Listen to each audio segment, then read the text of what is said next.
अस्सलामुअलैकुम स्टूडेंट्स। तो अभी हम डिस्कस करने वाले हैं कंप्यूटर जनरेशन्स में सेकंड जनरेशन ऑफ कंप्यूटर। तो पहले इसकी थ्योरी देख लेते हैं। The second generation computers are IBM 700 Atlas and ICL 1901. Transistor technology was the core element in second generation of computer. The time period of second generation of computer was from 1959 to 1965.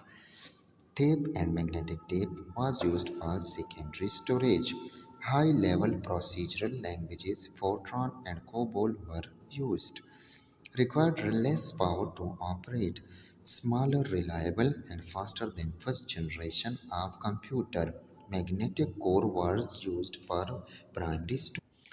अच्छा तो students, जो theory हमने English में पढ़ी अब इसको उर्दू में भी समझ लेते हैं। सेकेंड जनरेशन ऑफ कंप्यूटर में जो कंप्यूटर्स डेवलप्ड हुए थे या जो कंप्यूटर्स हमारे पास कारामद थे उस वक्त, उनमें से था एक IBM 700 एटलस एंड ICL 1901। इसके बाद जो मेन टेक्नोलॉजी कोर एलिमेंट हमारे पास जो चीज़ हुई थी वो थे ट्रांजिस्टर, जो कि बहुत बड़ी डेवलपमेंट थी सेकंड जनरेशन ऑफ कंप्यूटर में, क्योंकि हम फर्स्ट जनरेशन में वैक्यूम ट्यूब यूज़ करते थे। अब सेकंड जनरेशन में हम वैक्यूम ट्यूब से ट्रांजिस्टर पे मुंतकिल हो चुके होते हैं। अब ट्रांजिस्टर किस तरह देखते हैं, आइए इसके फिगर देख लेते हैं। तो ये हैं हमारे पास ट्रांजिस्टर। इसके बाद आता है the time period of second generation of computer. अब टाइम पीरियड क्या होता है? टाइम पीरियड वो होता है कब से स्टार्ट हुआ कब ख़त्म हुआ।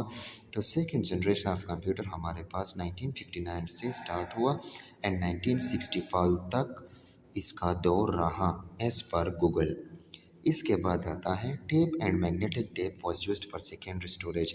जिस तरह हमारे पास फर्स्ट जनरेशन ऑफ कंप्यूटर में सेकेंडरी स्टोरेज के लिए पेपर टेप यूज़ हुआ था, इस तरह सेकंड जनरेशन में हमारे पास यूज़ होंगे सेकेंडरी स्टोरेज के लिए टेप एंड मैग्नेटिक टेप। ये उस वक्त सेकंड जनरेशन में यूज़ हुए थे। अब ये टेप और मैग्नेटिक टेप किस तरह दिखते हैं, आइए इसकी भी फिगर देख लेते हैं। तो ये है हमारे पास टेप और मैग्नेटिक टेप। इसके बाद high level procedure languages, programming के लिए जो लैंग्वेज यूज़ हुई थी वो हाई लेवल की थी। तो हाई लेवल लैंग्वेज कौन सी होते हैं? हाई लेवल लैंग्वेजेस वो होती हैं जिसकी नॉर्मल ह्यूमन बीइंग को भी थोड़ी बहुत समझ आती हैं। इनमें से कौन सी लैंग्वेज आती हैं?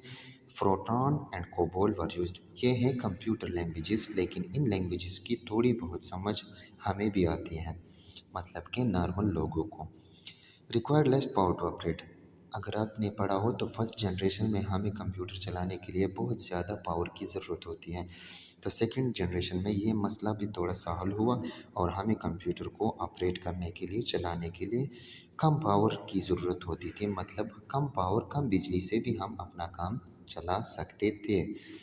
Smaller, reliable and faster than first generation of computer.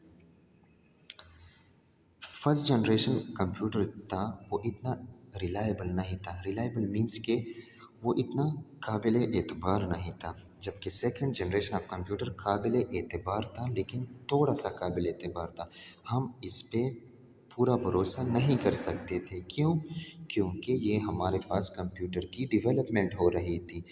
अगर देखें तो ये कंप्यूटर की डेवलपमेंट की बातें कर रहे हैं हम 1959 से 1965 तक।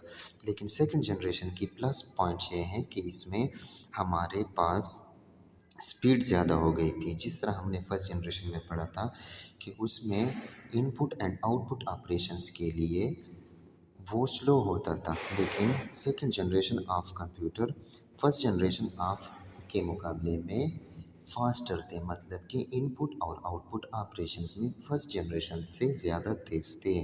Magnetic core was used for primary storage. अब प्राइमरी स्टोरेज क्या है? आजकल अगर हम देखें तो आजकल कंप्यूटर में जो प्राइमरी स्टोरेज यूज़ करते हैं रैम रोम, तो उस ज़माने में प्राइमरी स्टोरेज क्या यूज़ होती थी? एज ए प्राइमरी स्टोरेज की जगह मैग्नेटिक कोर को हम as a primary storage use करते थे। अब मैग्नेटिक कोर क्या है, आइए इसकी फिगर देख लेते हैं थोड़ा सा। तो ये है हमारे पास मैग्नेटिक कोर और इसको हम as a primary storage use करते थे सेकंड जनरेशन ऑफ कंप्यूटर्स में।